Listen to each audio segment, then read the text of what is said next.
installing the big mouth kit, which is the same kit I have here on my blue RS. So the white one has that plus the intercooler done. Just slowly taking my time putting these cars to where I want them to be. So as you see, I still have the stock intercooler on this one with the blocking plate still on there because I'm lame. And I'm going to be doing the big mouth kit now on this one. Went with lime green on this one to kind of make the colors pop a little bit. So being that the white car that I usually drive is definitely a little bit more subtle, I guess you could say. So that's why I went with the bright red to kind of make it stand out. And then the blue is a little bit more vibrant, a little more standing out basically. So I wanted to kind of go and follow suit and go with the lime green. So I have the setup over here that we're gonna be doing. So I ordered this from Velossa, and this is the kit that I'm going to be installing today. It's a big mouth kit. These are the guys that seem to have the best reviews online and everything, so that's why I'm going to go with their stuff. Pretty much the benefit to this is not a huge benefit, but what it just does, its job is to pull more colder and more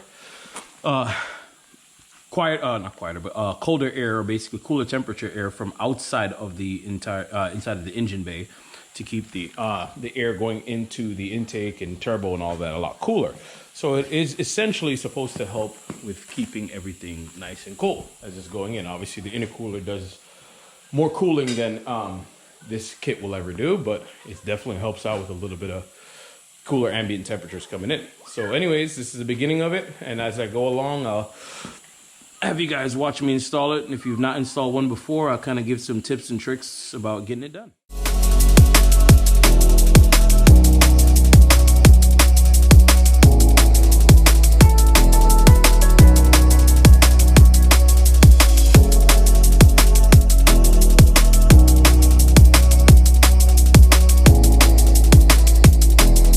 All right, so to get the front bumper off on the RS is a lot of work because the bumper, the RS starts right here, works its whole way around the front of the car, comes to right here, of course, and then the headlights have to come out, this top cover has to come off, and so pretty much it's a lot of work because, you know, some vehicles, you know, the bumper is just like a little piece right here or something like that to get to it.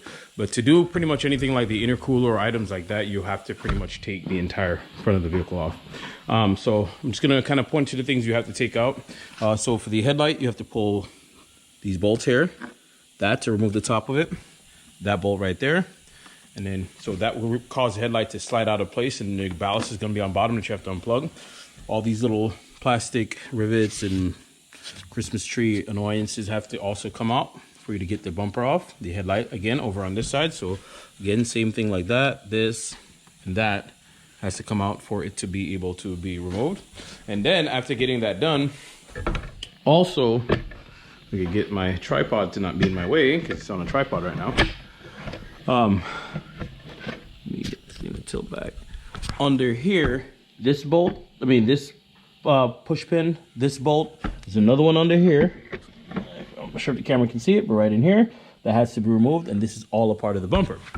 So the bolts on the inside here have to come down. Also on this side, and to make it even more annoying, gotta get under the car. You gotta pull all these bolts that are under the bottom of the bumper here. And for some reason, this one's loose. And there's no work that's ever been done to this car, so I'm not sure why, but that one's loose. But all of these items have to be removed, and you have to drop this plastic shroud to get the bumper off on the RS. So don't let it be more scary than it really needs to be, because honestly, it's really not that hard. I've done this 1,000 times on my other RS, because when I did the intercooler, I had the piping tightened down, and I thought I did, blew it off, the intercooler piping off within a few hours of driving the car. So I had that bumper on and off 1,000 times before I finally was done with having to take that bumper off. So once you do it once or two times, you'll be pretty much, it's like second nature for you. So don't let it scare you away from doing it. It's really not that hard. It's just a crap ton of bolts and clips, and everything bolts right back. And of course, in my case, I have a side-mounted license plate bracket, so that's got to come off too. So if you do have a side mount license plate bracket, can't talk today, you will have to also remove those items. So let's get started.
All right, as you guys can see, I got the front of everything off.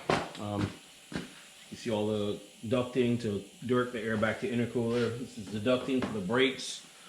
So as you're driving, autocrossing, whatever it is, there's actually fully functional ducting that actually keeps the brakes a lot cooler than it should. This is a stock intercooler, as you see with the blanking plate.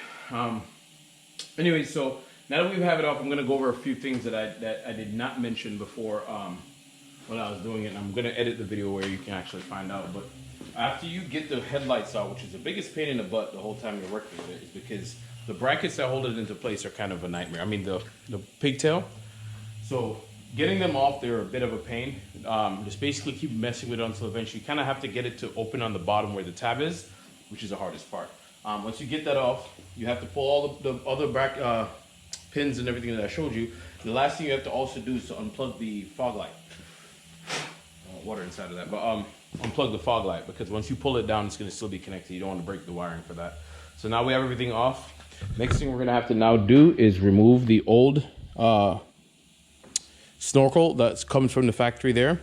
We're going to remove the old snorkel, and then we're going to cut the hole for the extension, snorkel extension, to come down so it can actually get direct wind. Well, perfect, way cooler ambient temperature, and obviously in the engine bay. So that's the next step.